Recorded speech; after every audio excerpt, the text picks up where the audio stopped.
नमस्कार दोस्तों, आइए सुनते हैं मुंशी प्रेमचंद्र के द्वारा लिखी कहानी गरीब की हाय। मुंशी राम सेवक भोहे चढ़ाए हुए घर से निकले और बोले, इस जीने से तो मरना अच्छा है। मृत्यु को प्राय इस तरह से जितने निमंत्रण दिए जाते हैं, यदि वह सबको स्वीकार करती तो आज सारा संसार उजाड़ दिखाई देता। मुंशी राम सेवक चांदपुर गांव में एक बड़े रईस थे। रईसों के सभी गुण इनमें भरपूर थे। मानव चरित्र की दुर्बलताएं उनके जीवन का आधार थीं। वो नित्य मुंसिफी कचहरी के हाथे में एक नीम के पेड़ के नीचे कागजों का बस्ता खोलकर टूटी सी चौकी पर बैठे हुए दिखाई देते थे। किसी ने कभी उन्हें किसी इजलास पर कानूनी बहस या मुद्दे की पैरवी करते नहीं देखा, परंतु उन्हें सब लोग मुख्तार साहब कहकर पुकारते थे। चाहे तूफान आए, पानी बरसे, ओले गिरे, पर मुख्तार साहब वहां से टस न मस होते। जब वो कचहरी चलते तो देहातियों के झुंड उनके साथ हो लेते। चारों ओर से उन पर विश्वास और आदर की दृष्टि पड़ती। सब में प्रसिद्ध था कि उनकी जीभ पर सरस्वती विराजती है, इसे वकालत कहो या मुख्तारी, परंतु वह केवल कुल मर्यादा की प्रतिष्ठा का पालन करते थे। चांदी के सिक्कों की तो चर्चा ही क्या, कभी कभी तांबे के सिक्के भी निर्भय उनके पास आने में हिचकते थे। मुंशी जी की कानूनदानी में कोई भी संदेह न था, परंतु पास के बखेड़े में उन्हें विवश कर दिया था।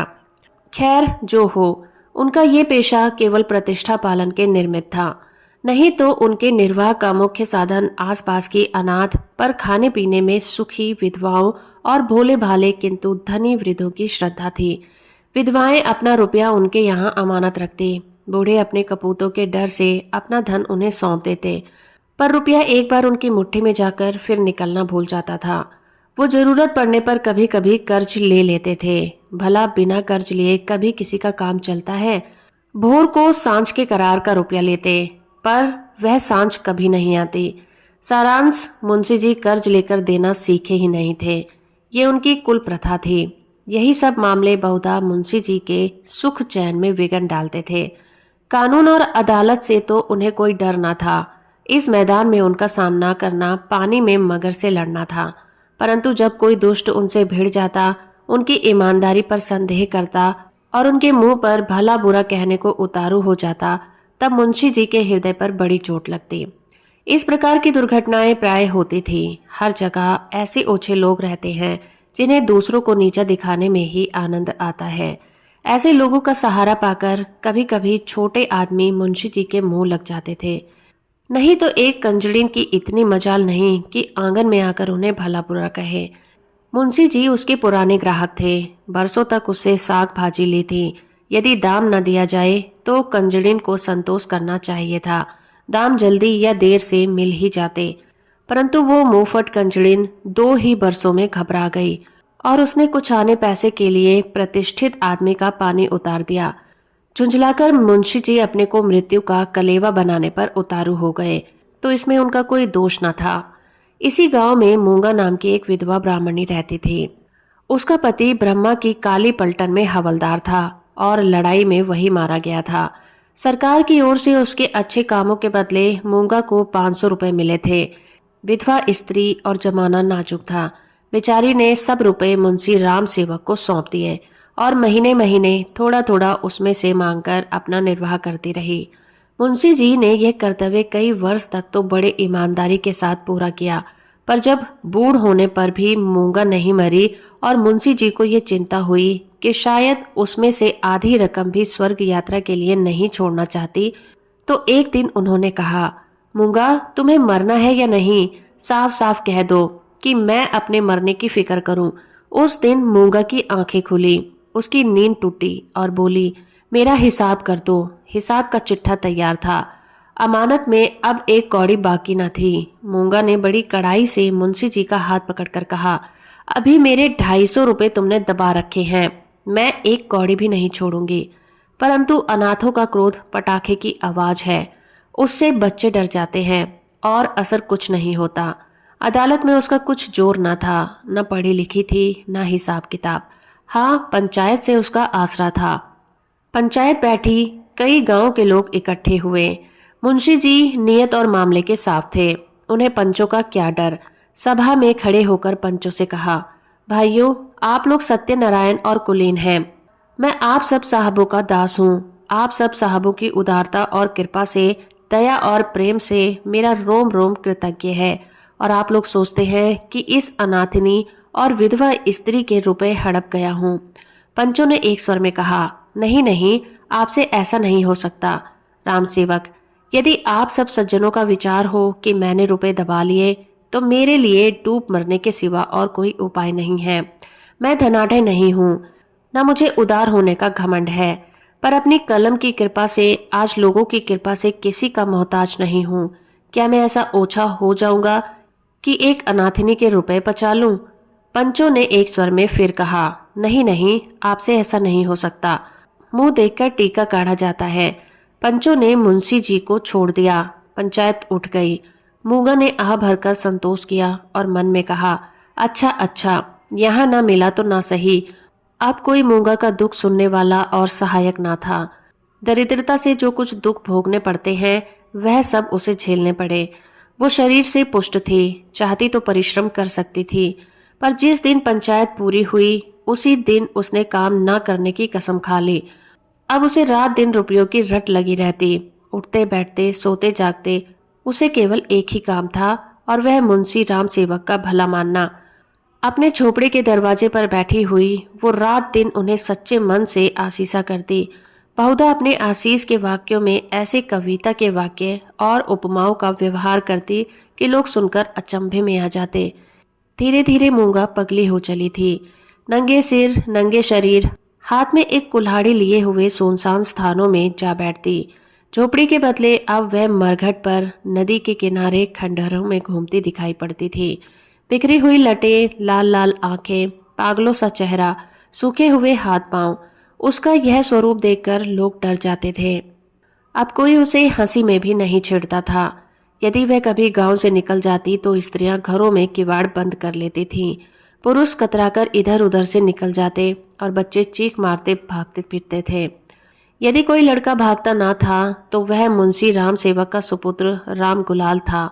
बाप में जो कुछ कौर कसर रह गई थी वो बेटे ने पूरी कर दी थी।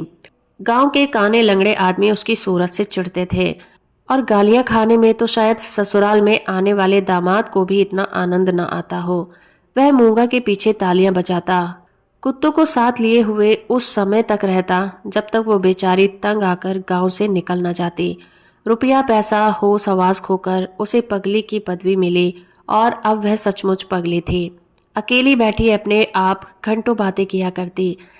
प्राय रात के सन्नाटे में वो गरजती हुई आवाज सुनकर स्त्रियां चौंक पड़ती थी, परंतु इस आवाज से भयानक उसका ठठाकर हंसना था। मुंशी जी के लहू पीने की काल्पित खुशी में वह जोर से हंसा करती थी। इस ठठाने से उसकी आसुरिक उद्दंडता, ऐसी पाशविक उग्रता टपकती थी कि रात को सुनकर लोगों का खून ठंडा हो जाता था। मालूम होता मानो सैकड़ों उल्लू एक साथ हंस रहे हैं। मुंशी राम सेवक बड़े हौसले और कलेजे के आदमी थे। न उन्हें दीवानी का डर था, न फौजदारी का, परंतु मूंगा के इन डरावने शब्दों को सुनकर वह भी सहम जाते। हमें मनुष्य के न्याय का डर न हो, परंतु ईश्वर के न्याय से हर आदमी डरता है। उनकी स्त्री बड़ी ही चतुर थी। वो उनको इन सब बातों से प्राय सलाह दिया करती थी। उन लोगों की भूल थी जो लोग कहते थे कि मुंशी जी की जेब पर सरस्वती विराजती है। वह गुण तो उनकी स्त्री को प्राप्त था। बोलने में वह उतनी ही तेज थी जितना मुंशी जी लिखने में थे, और यह दोनों स्त्री पुरुष प्राय अपनी अवस्थ दशा में सलाह करते कि अब क्या करना चाहिए। आधी रात का समय था। मुंशी जी नित्य नियम के अनुसार अपनी चिंता दूर करने के लिए शराब के 2-4 घूंट पीकर सो गए थे। यकायक मूंगा ने उनके दरवाजे पर आकर जोर से हाँक लगाई, तेरा लहू पीऊंगी, और खूब खिलखिलाकर हंसी। मुंशी जी ये भयानक ठहाका सुनकर चौंक पड़े। डर के मारे पैर हाथ थर थर कांपने लगे, कलेजा थक थक करने लगा। फिर दिल पर बहुत जोर डालकर उन्होंने दरवाजा खोला, जाकर नागिन को जगाया। नागिन ने झुंझलाकर कहा, क्या है, क्या कहते हो? मुंशी जी ने दबी आवाज में कहा, वह दरवाजे पर खड़ी है। नागिन उठ बैठी। क्या कहती है? तुम्हारा सिर। क्या दरवाजे पर आ गई? हाँ, आवाज नहीं सुनती हो? नागिन मूंगा से नहीं परंतु उसके ध्यान से बहुत डरती थी, तो भी उसे विश्वास था कि मैं बोलने में उसे जरूर नीचा दिखा सकती हूँ। संभल कर बोली, कहो तो मैं उसे 2-2 बातें कर लूं। परंतु मुंशी जी ने मना कर दिया। दोनों आदमी पैर दबाए ड्योढ़ी में गए और दरवाजे से झांक कर देखा। मूंगा की धुंधली मूरत धरती पर पड़ी थी और उसकी सांस तेजी से चलती हुई सुनाई देती थी। राम सेवक के लहू मांस की भूख में वो अपना लहू और मांस सुखा चुकी थी। एक बच्चा भी उसे गिरा सकता था, परंतु उसे सारा गांव थर थर कांपता था। हम जीते मनुष्य से नहीं डरते, पर मुर्दे से डरते हैं। रात गुजरी, दरवाजा बंद था, पर मुंशी जी और नागिन ने बैठकर रात काटी। मूंगा भीतर नहीं घुस सकती थी, पर उसकी आवाज को कौन रोक सकता था। मूंगा से अधिक डरावनी उसकी आवाज थी। भोर को मुंशी जी बाहर निकले और मूंगा से बोले, यहाँ क्यों पड़ी है? मूंगा बोली, तेरा लहू पीऊंगी। नागिन ने बल खाकर कहा, तेरा मुंह झुलस दूंगी। पर नागिन के विष ने मूंगा पर कुछ असर न किया। उसने जोर से ठहाका लगाया। नागिन खिसियानी सी हो गई। हंसी के सामने मुंह बंद हो जाता है। मुंशी जी फिर बोले, यहाँ से उठ जा। ना उठूंगी। कब तक पड़ी रहेगी? तेरा लहू पीकर जाऊंगी। मुंशी जी की प्रखर लेखनी का यहाँ कुछ जोर न चला और नागिन की आग भरी बातें यहाँ सर्द हो गई। दोनों घर में जाकर सलाह करने लगे। यह बला कैसे टलेगी? इस आपत्ति से छुटकारा कैसे मिलेगा? देवी आती है तो बकरे का खून पीकर चली जाती है, पर यह डाइन मनुष्य का खून पीने आई है। वह खून जिसका अगर एक बूंद भी कलम बनाने के समय निकल पड़ती थी तो अठवारों और महीनों सारे कुनबे को अफसोस रहता और यह घटना गांव के घर घर फैल जाती। क्या वही लहू पीकर मूंगा का सूखा शरीर हरा हो जाएगा? गांव में यह चर्चा फैल गई। मूंगा मुंशी जी के दरवाजे पर धरना दिए बैठी है। मुंशी जी के आगमन में गांव वालों को बड़ा मजा आता था। देखते देखते सैकड़ों आदमियों की भीड़ लग गई। इस दरवाजे पर कभी कभी भीड़ लगी रहती थी। यह भीड़ राम गुलाल को पसंद ना थी। मूंगा पर उसे ऐसा क्रोध आ रहा था कि यदि उसका वश चलता तो वह उसे कुएं में ढकेल देता। इस तरह का विचार उठते ही राम गुलाल के मन में गुदगुदी समा गई और वो बड़ी कठिनता से अपनी हंसी को रोक सका था। आहा, वह कुएं में गिरती तो क्या मजे की बात होती, परंतु यह चुड़ैल यहाँ से टलती ही नहीं। क्या करूं? मुंशी जी के घर में एक गाय थी जिसे खाली दाना और भूसा तो खूब खिलाया जाता था, पर वह सब उसकी हड्डियों में मिल जाता। उसका ढांचा पुष्ट होता जाता था। राम गुलाल ने उसी गाय का गोबर एक हांडी में घोला और सबका सब बेचारी मूंगा पर उड़ेल दिया। उसके थोड़े बहुत छींटे दर्शकों पर भी डाल दिए। बेचारी मूंगा लदफद हो गई और लोग भाग खड़े हुए। कहने लगे, ये मुंशी राम गुलाल का दरवाजा है, यहाँ इसी प्रकार का शिष्टाचार किया जाता है। भाग चलो, जल्दी भाग चलो। इधर भीड़ कम हुई और उधर राम गुलाम घर में जाकर खूब हंसा और खूब तालियां बजाई। मुंशी जी ने व्यर्थ ही भीड़ को ऐसे सहज में और ऐसे सुंदर रूप से हटा देने के उपाय पर अपने सुशील लड़के की पीठ ठोकी। सब लोग तो चंपत हो गए, पर बेचारी मूंगा ज्यों की त्यों बैठी रह गई। दोपहर हुई, मूंगा ने कुछ नहीं खाया। सांझ हुई, हजार कहने सुने पर भी नहीं खाया। गांव के चौधरी ने बड़ी खुशामद की, यहाँ तक कि मुंशी जी ने हाथ पैर जोड़े, पर देवी प्रसन्न न हुई। निदान मुंशी जी उठकर भीतर चले गए। वो कहते थे कि रूठने वाले को भूख आप ही मना लिया करती है। मूंगा ने यह रात भी बिना दाना पानी के ही काट दी। लाला जी और ललाइन ने आज फिर जाग जाग कर भोर किया। आज मूंगा की गरज और हंसी बहुत कम सुनाई पड़ती थी। घर वालों ने समझा बला टली।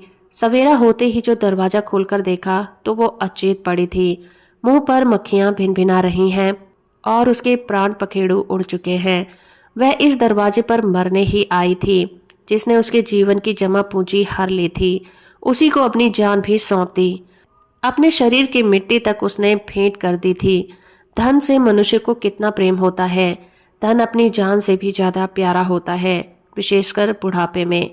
ऋण चुकाने के दिन ज्यों ज्यों पास आते जाते थे त्यों त्यों उसकी ब्याज बढ़ता जाता था। ये कहना यहाँ व्यर्थ है कि गांव में इस घटना से कैसी हलचल मची और मुंशी राम सेवक कैसे अपमानित हुए।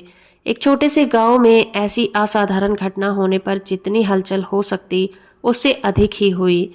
मुंशी जी का अपमान जितना होना चाहिए था उससे बाल बराबर भी कम न हुआ। उनका बचा खुचा पानी भी इस घटना से चला गया। अब गांव का चमार भी उनके हाथ का पानी नहीं पीता था। उन्हें छूने का रवादार ना था।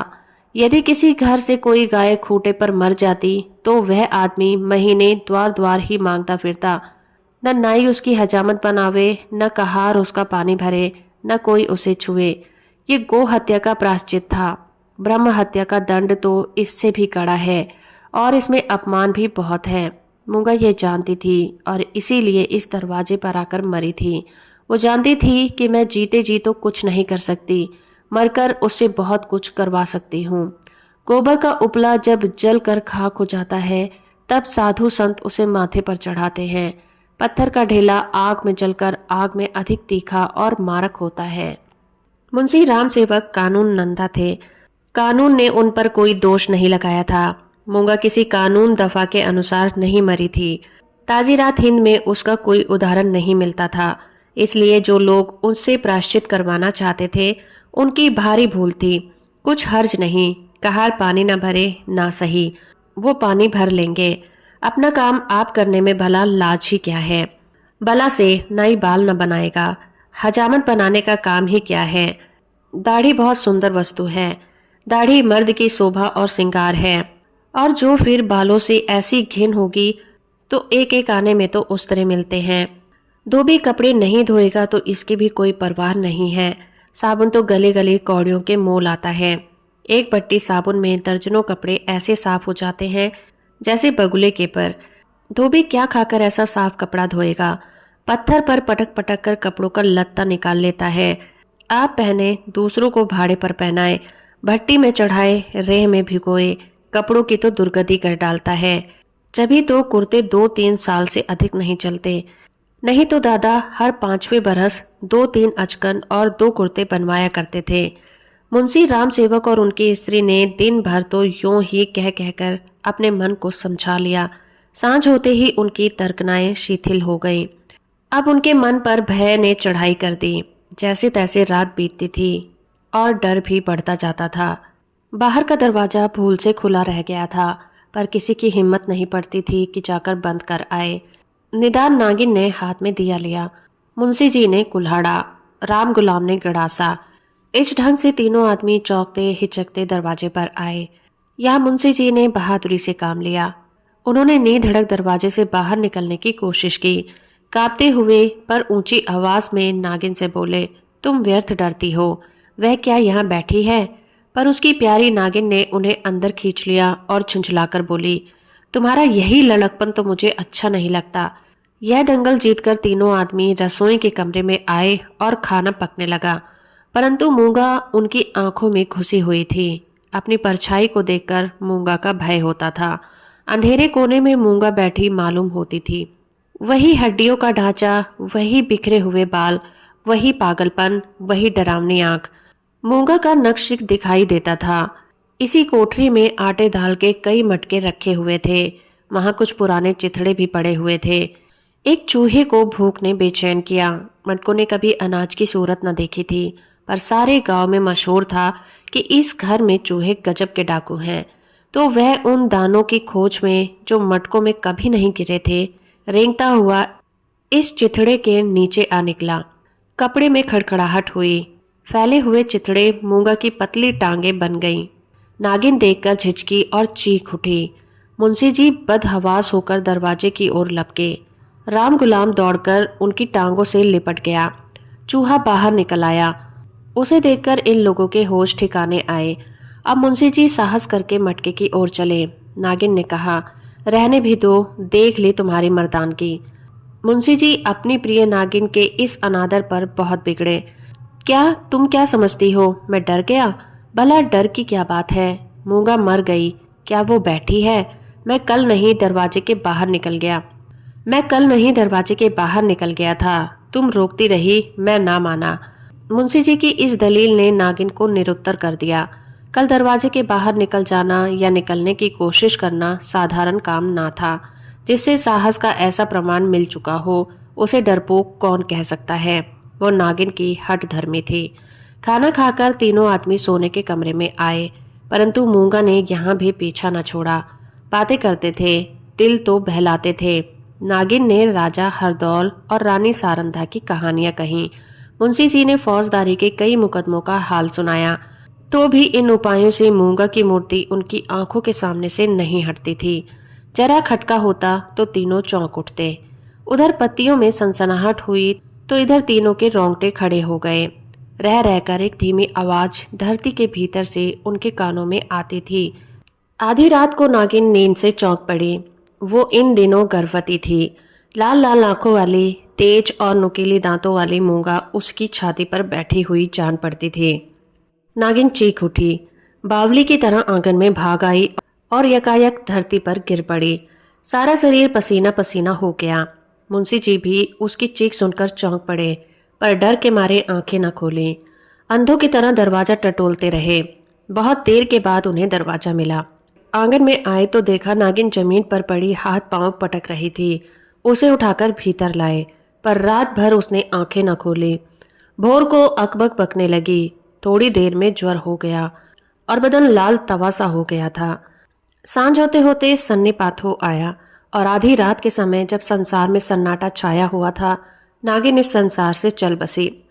मूंगा के डर ने उसकी जान ले ली। जब तक मूंगा जीती रही, वो नागिन की फुफकार से सदा डरती रही। पगली होने पर भी उसने कभी नागिन का सामना नहीं किया था, पर अपनी जान देकर उसने आज नागिन की जान ले ली। मनुष्य हवा में एक गिरह भी नहीं लगा सकता, पर इसने हवा में एक संसार रच डाला है। रात बीत गई और दिन चढ़ता आया था, पर गांव का कोई एक आदमी भी नागिन की लाश उठाने को आता दिखाई नहीं दिया। मुंशी जी घर घर घूमे, पर कोई नहीं निकला। भला हत्यारे के दरवाजे पर कौन जाए, हत्यारे की लाश को कौन उठाए। इस समय मुंशी जी का रोब दाब, उनकी प्रबल लेखनी का भय और उनकी कानूनी प्रतिभा एक भी काम न आई। चारों ओर से हारकर मुंशी जी फिर अपने घर में आए। यहाँ उन्हें अंधकार ही अंधकार दिखाई पड़ता था। दरवाजे पर आए तो भीतर पैर नहीं रखा जाता था, न बाहर ही खड़ा रहा जाता था। बाहर मूंगा थी तो अंदर नागिन। जी को कड़ा करके हनुमान चालीसा का पाठ करते हुए घर में घुस गए। उस समय उनके मन पर जो बीतती थी वही जानते थे। उनका अनुमान करना कठिन था। घर में पड़ी हुई लाश, न कोई आगे न कोई पीछे। दूसरा ब्याह तो हो सकता था। अभी इसी फागुन में तो 50वां लगा है, पर ऐसी सुयोग्य और मीठी बोली वाली स्त्री कहाँ मिलेगी। अफसोस। अब तगादा करने वालों से बहस कौन करेगा, उन्हें कौन निरुत्तर करेगा। लेन देन का हिसाब किताब कौन इतनी खूबी से करेगा। किसकी कड़ी आवाज तीर की तरह तागेदारों की छाती में चुभ जाएगी। यह नुकसान अब पूरा नहीं हो सकता था। दूसरे दिन मुंशी जी लाश को एक ठेले वाली गाड़ी पर लादकर गंगा जी की तरफ चल दिए। सबके साथ जाने वालों की संख्या कुछ भी न थी। एक स्वयं मुंशी जी, दूसरे उसके पुत्र रतन राम गुलाम जी। इस बेइज्जती से मूंगा की लाश भी नहीं उठी थी। मूंगा ने नागिन की जान लेकर भी मुंशी जी का पिंड नहीं छोड़ा था। उनके मन में हर घड़ी मूंगा की मूर्ति विराजमान रहती थी। कहीं रहते उसका ध्यान इसी ओर रहा करता था। यदि दिल बहलाव का कोई उपाय होता तो शायद वो इतने बेचैन न होते, पर गांव का एक पुतली भी उसके दरवाजे की ओर झांकता नहीं था। बेचारे अपने हाथों पानी भरते, आप ही बर्तन धोते। सोच और क्रोध, चिंता और भय, इतने शत्रुओं के सामने एक दिमाग कब ठहर सकता है, विशेषकर यह दिमाग जो रोज रोज कानून की बहसों में खर्च हो जाता था। अकेले कैदी की तरह उनके 10-12 दिन तो जैसे तैसे कट गए। 14वें दिन मुंशी जी ने कपड़े बदले और बोरिया बिस्तर लिया और कचहरी चले गए। आज उनका चेहरा कुछ खिला हुआ था। जाते ही मेरे मुवक्किल मुझे घेर लेंगे, मेरी मातम पुरसी करेंगे। मैं आंसुओं की 2-4 बूंदे गिरा दूंगा, फिर बेमानों, रहमानों और सुलहमानों की भरमार हो जाएगी। मुट्ठी गर्म होगी। शाम को जरा नशे पानी का रंग जम जाएगा, जिसके छूट जाने से और भी जी उजाट हो रहा था। इन्हीं विचारों में मगन मुंशी जी कचहरी पहुंचे थे, पर वहां रहमानों की भरमार और बेमानों की बाढ़ और मुवक्किलों की चहल पहल के बदले निराशा की रेतीली भूमि नजर आई। बस्ता खोले घंटों बैठे रहे, पर कोई नजदीक नहीं आया। किसी ने इतना भी नहीं पूछा कि आप कैसे हैं। नए मुवक्किल तो खैर, बड़े बड़े पुराने मुवक्किल जिनका मुंशी जी से कई पीढ़ियों से सरोकार था, आज उनसे मुंह छिपाने लगे थे। वह नालायक और अनाड़ी रमजान, जिसकी मुंशी जी हंसी उड़ाते थे और जिसे शुद्ध लिखना भी नहीं आता था, गोपियों में कन्हैया बना हुआ था। वाह रे भाग्य, मुवक्किल मुंह फेरे चले जाते हैं। मानो जैसे जान पहचान ही नहीं थी। दिन भर कचहरी की खाक छानने के बाद मुंशी जी अपने घर चले गए। निराशा और चिंता में डूबे हुए जैसे जैसे घर के निकट जाते थे, मूंगा का चित्र सामने आता जाता था।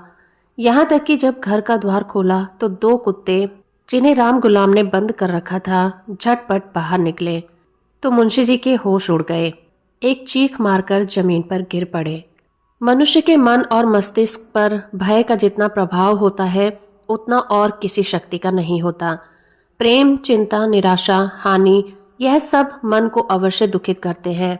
यह हवा के हल्के झोंके हैं और भय प्रचंड आंधी है। मुंशी जी पर इसके बाद क्या बीती मालूम नहीं। कई दिन तक लोगों ने उन्हें कचहरी जाते और वहां से मुरझाए हुए लौटते देखा था।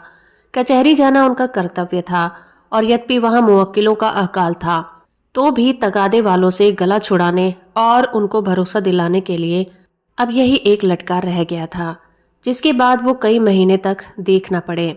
बद्रीनाथ चले गए। एक दिन गांव में एक साधु आया, भभूत रमाए, लंबी लंबी जटाएं, हाथ में कमंडल। इसका चेहरा मुंशी राम सेवक से बहुत मिलता जुलता था। बोलचाल भी अधिक भेद न थी। वह एक पेड़ के नीचे धूनी रमाए बैठा रहा। उसी रात को मुंशी राम सेवक के घर धुआं उठा, फिर आग की ज्वाला देखने लगी और आग भड़क उठी। गांव के सैकड़ों आदमी दौड़े, आग बुझाने के लिए नहीं, तमाशा देखने के लिए। एक गरीब की हाय में कितना प्रभाव है। राम गुलाम मुंशी जी के गायब हो जाने पर अपने मामा के यहाँ चला गया और वहाँ कुछ दिनों रहा, पर वहाँ उसकी चाल ढाल किसी को पसंद न आई। एक दिन उसने किसी के खेत में मूली नोची। उसने 2-4 धौल लगाए। उस पर वह इस तरह बिगड़ा कि जब उसके चने खलिहान में आए तो उसने आग लगा दी। सारा का सारा खलिहान जलकर खाक हो गया। हजारों रुपयों का नुकसान हुआ। पुलिस ने तहकीकात की, राम गुलाम पकड़ा गया। इसी अपराध में वो चुनार के रिफॉर्मेंट्री स्कूल में मौजूद है। तो दोस्तों, अभी आप सुन रहे थे मुंशी प्रेमचंद्र के द्वारा लिखी कहानी गरीब की हाय।